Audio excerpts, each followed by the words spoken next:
عليكم ورحمة الله وبركاته، عشاق ومحبي النادي الأهلي السعودي في كل مكان. مثل ما شفنا في الساعات والأيام الماضية، انتشرت شائعات كثيرة بخروج رياض محرز، لكن في الساعات القليلة الماضية تم تأكيد خبر رحيل الكابتن وأسطورة النادي الأهلي الساحر رياض محرز. وتم انتهاء العقد بينه وبين النادي الأهلي. رياض محرز اللي قدم مستوى أسطوري مع النادي الأهلي، قدم مواسم أسطورية، حقق بطولات فيها، حقق أرقام أسطورية مع النادي الأهلي، كان الأساس أحد أساسيات النادي الأهلي في تحقيق هاي البطولات، وله فضل كبير في تحقيق النادي الأهلي البطولات اللي حققها.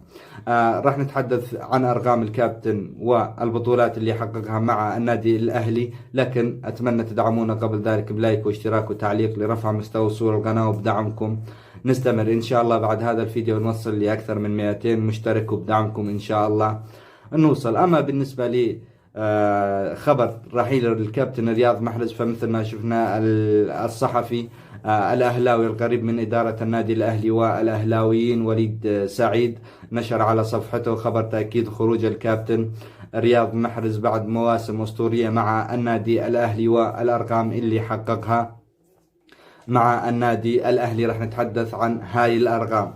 أول شيء هو لعب مع النادي الأهلي 122 مباراة في الكأس، وفي دوري روشن، وفي دوري أبطال آسيا للنخبة، وفي السوبر، وكل البطولات التي شارك فيها النادي الأهلي لعب الكابتن رياض محرز 122 مباراة. سجل 37 هدف من 122 مباراة، وصنع أيضا 46 هدف، 83 مساهمة تهديفية مع النادي الأهلي. هاي الأهداف كان في منها أهداف حاسمة مع النادي الأهلي في دوري روشن، ولا في بطولة دوري أبطال آسيا للنخبة، ولا في كأس السوبر، ولا في بقية البطولات. كانت أهداف ساعدت النادي الأهلي لتحقيق هاي البطولات اللي راح نتحدث عنها الآن. أرقامه: بطل دوري أبطال آسيا للنخبة 2025 2026، وأيضا بطل دوري أبطال آسيا للنخبة 2024 2025، بطل كأس السوبر السعودي 2025 مع النادي الأهلي على نادي النصر السعودي.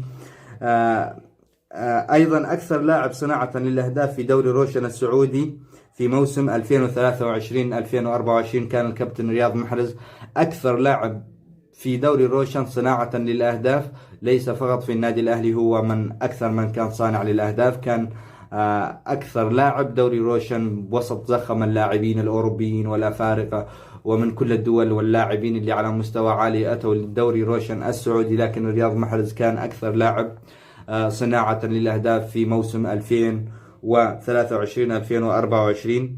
أكثر لاعب صناعة للأهداف في دوري أبطال آسيا للنخبة 2024-2025، أول بطولة حققها النادي الأهلي مع الكابتن رياض محرز بطولة كأس النخبة 2024-2025. كان أكثر لاعب صناعة للأهداف، وعلى ما أعتقد وأتذكر أنه كان هو أكثر لاعب مسجل أهداف في البطولة، مناصفة مع سالم الدوسري على ما أعتقد 17 هدف في ذاك الموسم.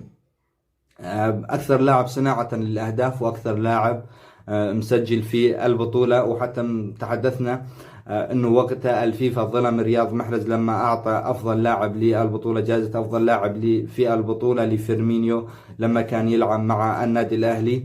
كان يستحق رياض محرز أكثر لاعب صنع وأكثر لاعب سجل، وأيضا أكثر لاعب مساهمة في دوري أبطال آسيا للنخبة للأهداف في موسم 2024 أو 2025 2026. حقق كأسي النخبة 2024 2025 2025 2026، حققهن مع النادي الأهلي بطولتين كأس النخبة على التوالي، وأيضا مثل ما تحدثنا حقق كأس السوبر السعودي في عام 2025. هاي أبرز أرقام الكابتن رياض محرز هذا للتاريخ. يعني أنا أكثر لاعبين زعلت على خروجهم من النادي الأهلي حقيقة هو الأول الكابتن عمر السومة هداف وقناص النادي الأهلي، وأيضا حاليا رياض محرز. اللاعبين كتبوا تاريخ كبير للنادي الأهلي، سجلوا أرقام وأهداف أسطورية، حققوا بطولات أسطورية مع النادي الأهلي. كنت أتمنى أنه رياض محرز يستمر لموسم على الأقل،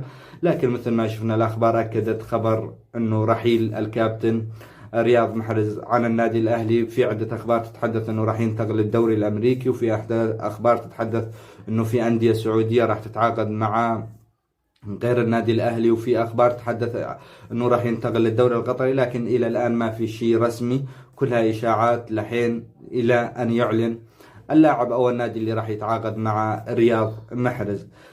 بهاي الأرقام وبهاي الإحصائيات وبهاي البطولات اللي حققها رياض محرز مع النادي الأهلي ترك إرث كبير في النادي الأهلي، مو أي لاعب قادر على أنه يحققه.